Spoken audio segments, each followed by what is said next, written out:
Yang kedua yang mantang dipersoalkan oleh orang ramai. Kan ulama mantang orang ramai. Masalah kaifiyah ratib siri terbaik. Yang kalau mandum orang setuju lagi yang meratib. Ibarat meratib mungkin kan kalau ada je orang meratibnya kesurupan. Tengah meratib kesurupan.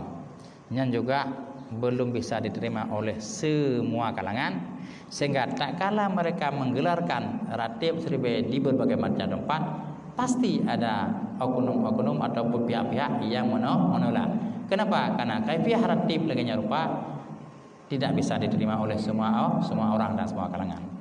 Nah, tem dengar mi ratib seribai? Haji mungkin pegah seribai, tapi kalau tetuk seribai sih seribai kena tetepuk ndek kutat jai.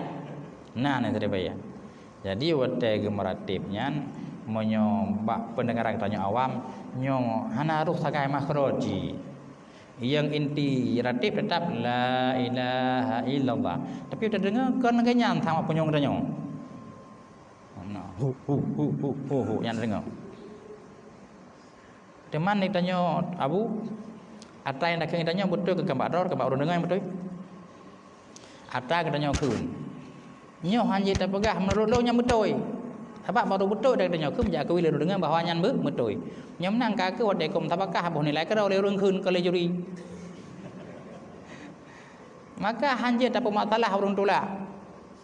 Karena kebenaran daripada sebuah ucapan itu tidak menjadi hak untuk menentukan kebenaran oleh orang yang mengucapkannya. Orang mendengar juga punya hak untuk menentukan apakah itu betul atau tidak.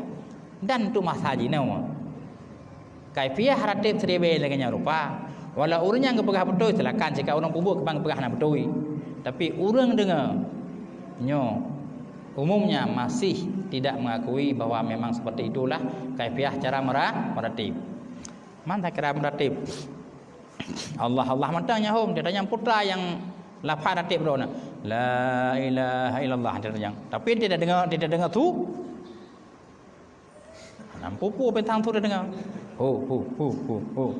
Nyan kenyan. Jadi kak kaji apa? Ya.